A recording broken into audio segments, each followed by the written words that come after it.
Page 94, Hava Nagila. This is in cut time, or 2/2 time, 2 beats to a measure, and you're counting half notes.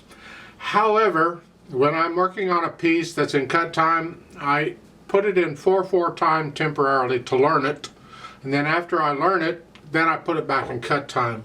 So for this video, or at least most of the video, I'm going to be treating this as though it's in 4/4 time, where a quarter note gets a count. No sharps or flats. We're in the key of A minor. I'll help you out there. So look at the last measure at the bottom of page 95. It's here. It's an A minor chord, just close enough. Right hand first. Let's make sure we have the fingering and the rhythm and all that here to start. So it's 1, 2, 3, 4, 1. So G sharp. I'm just using the same finger as the G for the G sharp.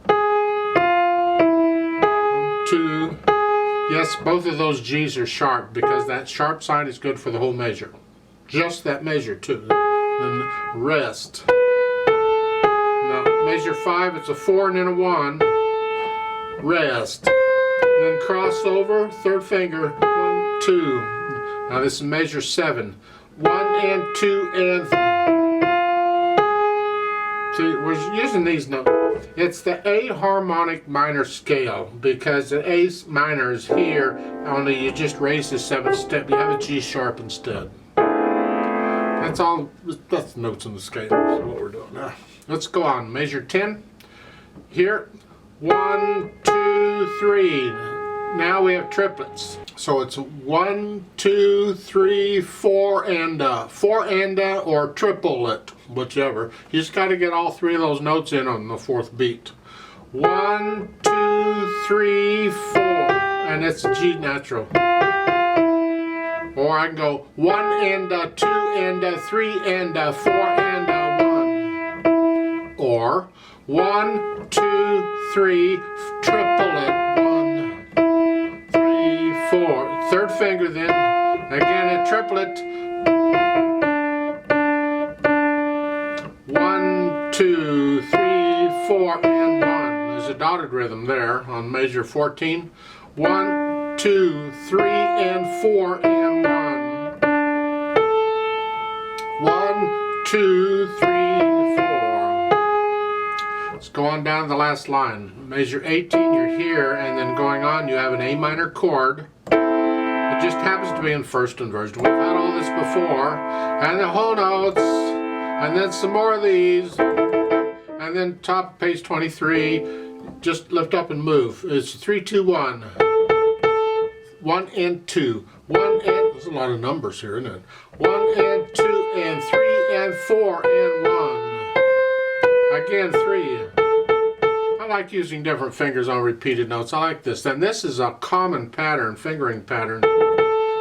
So it's good practice. I highly recommend it.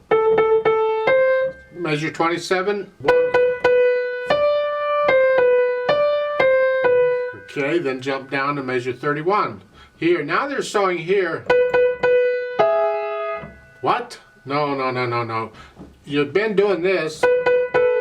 Do that again. You don't have to do 2. What's the point in that? So I said 3, 2, 1 again. And you simply cross over. You're right. Even with small hands, you should still be able to reach that. It's kind of important. So it's 3, 2, 1, and then here, just use the thumb as your pivot, and you're here. And again, 3, 2, 1. And then so forth. Let's go down to the bottom, last line.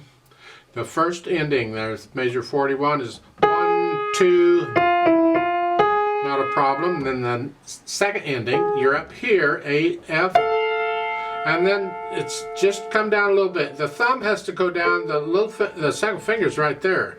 Right there. So and then here, 1 and 2 and. Remember that G sharp is good for the measure. And the last note is C8. A little tricky, moving around a bit. Left hand gets a lot of broken chords. You have an E chord at the beginning, but it's broken. 1, 2, 3, 4, 1, 2. Just transferring weight from one side of the hand to the other. Third measure, it's here. Bring the thumb up. Measure 5, come down a little bit, still 2 and 1 there.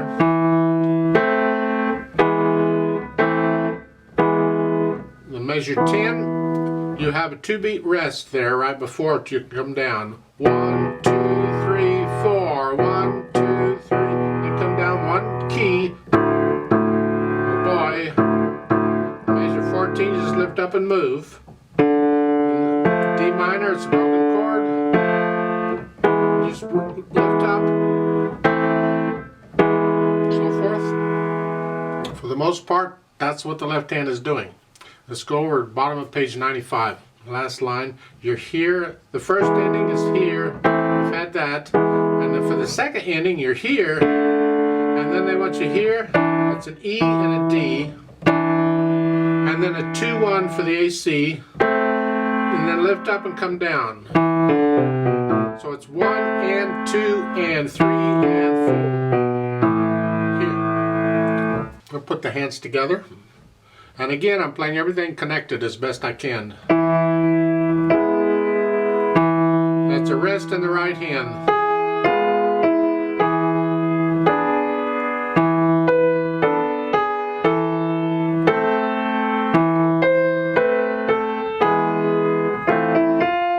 Now that F there on right before the first ending, that F is by itself. Make sure the left hand comes up. Let's go on to measure 10. You're here. 1, 2, 3. Make sure you hold the left hand down. And hit both. Right hand's crunching up a little, third finger, and the left hand goes down. The left hand comes up.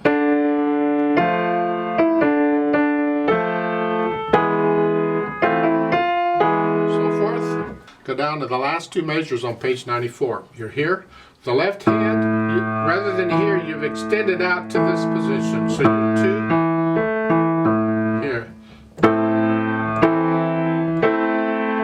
So at the top of page 95, your left hand is ready and the right hand just comes up.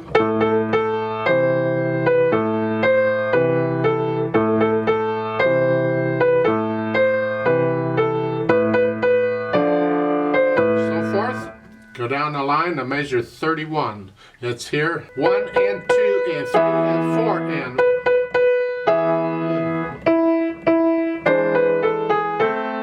So forth. Go down the last line on the second ending. You're here and then here. 1 and 2 and. 1 and 2 and. So as I'm doing this, I move the right hand up. So get an idea of that. You can go as slow as you need to go, but you got to get it to where the beat is steady. No hesitations anywhere, no wrong notes. The hands are moving around just fine. Everything's working. Then we can go back and add the articulation. The accents and slurs and all that stuff. Well, accent in the right hand, a little extra. Slur. These are not accented. Slur. That's a staccato in the left hand. See, so far I've been doing the left hand all connected here. So, but then when I get to that measure right before the first ending,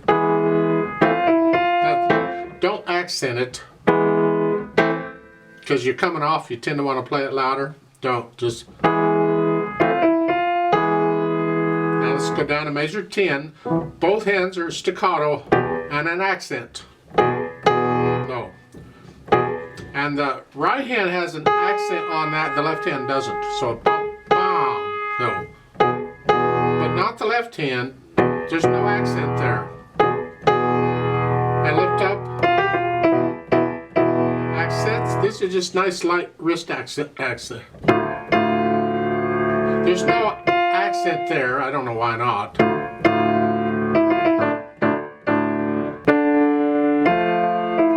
Staccato. There's a staccato there. Now, first ending there. It's measure 17. You have a whole note in the right hand, a half note in the left. Make sure you lift up in the 1, 2, 3, 4. It's by itself. Then you'd repeat. Well, that gives you a chance to get the left hand back down, because during the rest you move down, so you're ready to go again. So forth.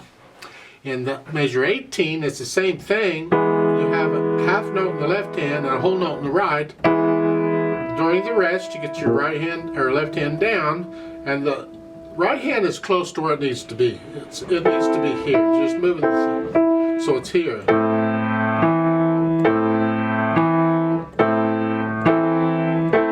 These are the last measure on page 94. They're accented. Give them a little extra oomph. What's crescendo there? Just the right hand, and then follow the slurs. I'm playing the left hand all connected, of course.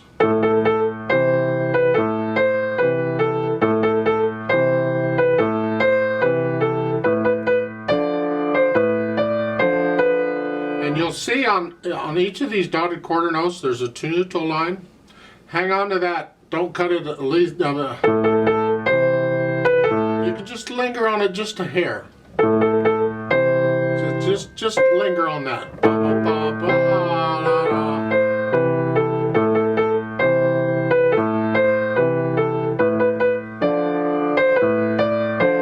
Now some people will treat that tenuto line like a stress mark. They say it's like a weak accent.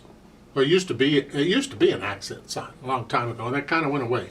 Some people still kind of treat it, so they might give it a little extra, not a full accent, just a little extra. It's an interpretive thing, so, and this is an arrangement, I don't know.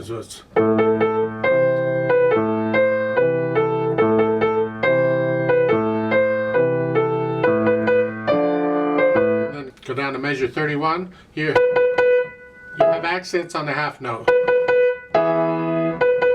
And don't connect that.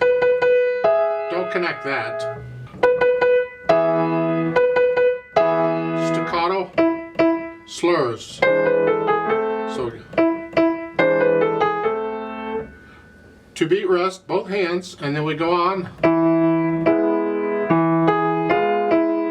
So forth. Now that's about it. You have an accent on the very last measure down there, the chord, both hands. There's a little extra oomph, and there's a retardando there too, right in front. Just slow down the eighth notes a little. Then we can go back and add the dynamics. At the beginning it's loud. I don't know that you need accent marks on a loud note on piano, but and we're talking melody, so the left hand needs to be in the background. Let's go down to measure 10. This come down a little bit to sort of loud. In the right hand, keep the left hand in the background. It's an accent.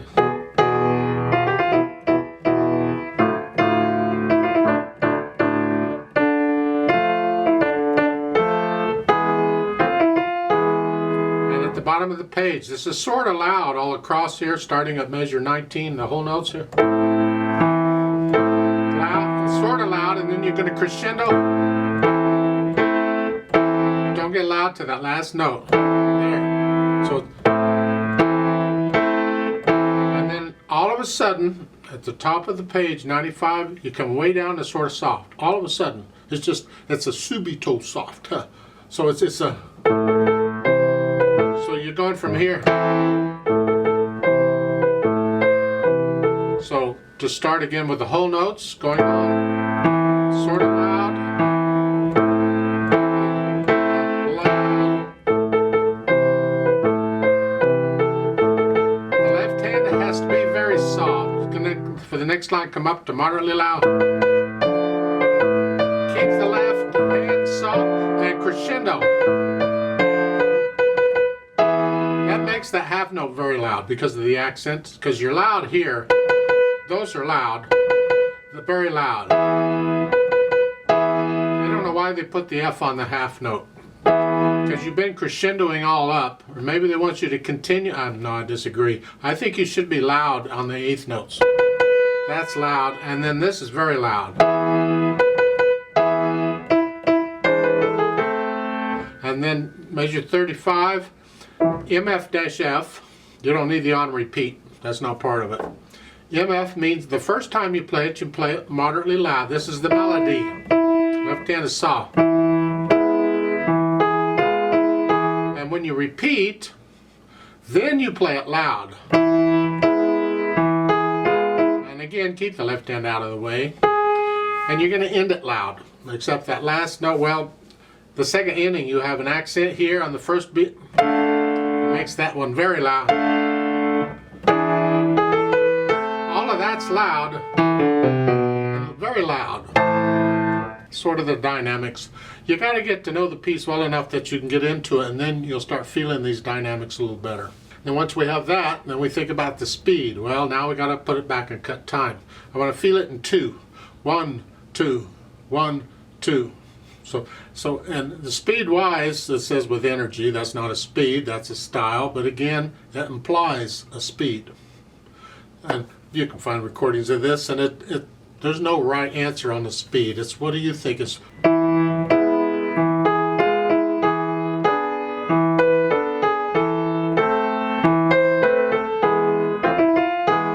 So forth. It's good enough for me. There are other arrangements of this where they'll actually start it kind of slow and speed it up as the piece progresses. And you can experiment with that. This arrangement does not do this. You start at that speed and you just stay there. Again, it's an arrangement, and how do you feel it? Because you could start, so maybe on measure 35, you start this slow. And as you play it, you get a little faster. Speed up.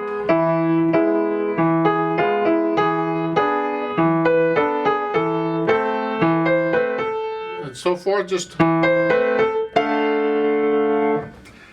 This arrangement, that doesn't work real well, speeding it up.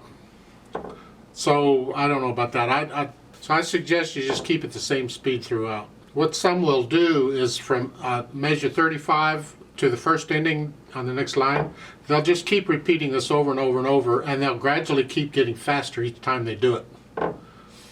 Well, the problem there is that then the ending they have in this arrangement doesn't fit that at all. You have to make up your own ending, because the second ending in this piece does not work if you're going to speed it up. Now they've added pedal in here, and normally you don't need pedal for this, but let's talk about it, because if you're going to use pedal, you need to understand why you're using the pedal.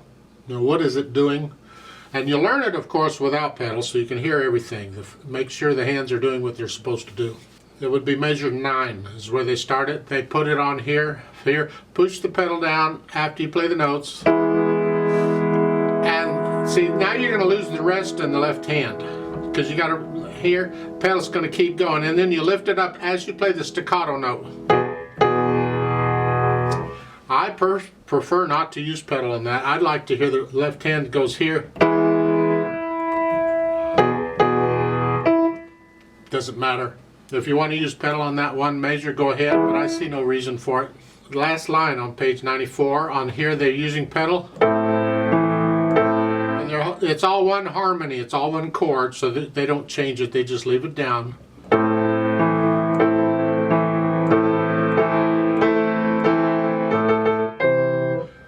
The idea is that they're getting excited, we want the overtones, we're building up, yay, so they're using pedal to help do that. That's all. And as far as the pedaling on measure 18, well, if you pedal measure 9, then you can pedal measure 18 or measure 17. They're using the pedal the same way. Be consistent. If you pedal it one way, go ahead and pedal it that way the other. If you don't pedal in measure 9, then don't pedal measure 17 or 18. Same difference. But for 19,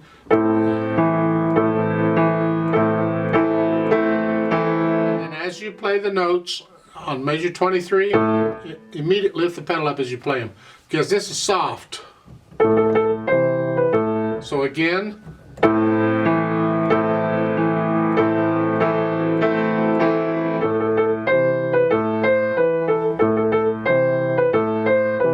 and then measure 31, you're pedaling the half notes to give them a little extra oomph and a little extra color. push the pedal down with the note, not after them, but with them. And lift it up before you play the 8th notes. Don't connect it. So it's here. Lift up with the hands.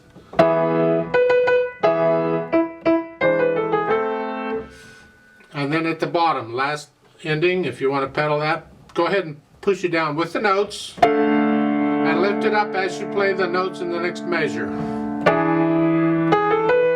And then I don't see any reason to pedal this, but if you want to, pedal it with the note and lift it up as you do the 8th note. And then at the end you can pedal that it's for color, for overtones. It's loud. It's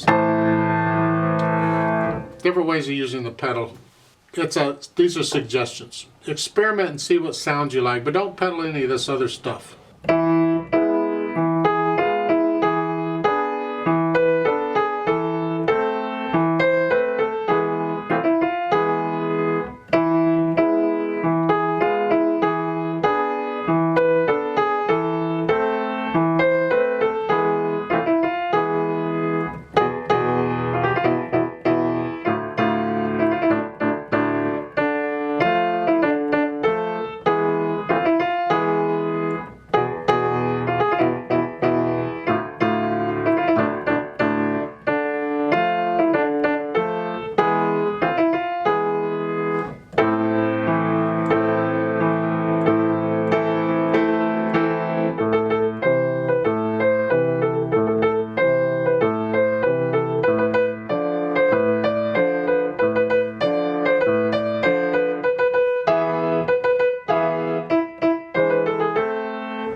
I like to play with you very slowly to double check the notes and the rhythms.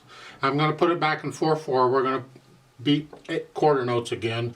I won't do any dynamics. I'll try and do the pedaling as it's marked in the book, even though I don't agree with it. And we'll take all the repeats and all that. So I'll give us 4 counts, 4/4 note counts. Let's just do it together slowly. 1, 2, ready, go. 2, 3, 4. 2, 4. 2, 4. 1, 2, 3. Repeat. 2.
2, 3, 4. 1, 2, 3, 4. 2, 4.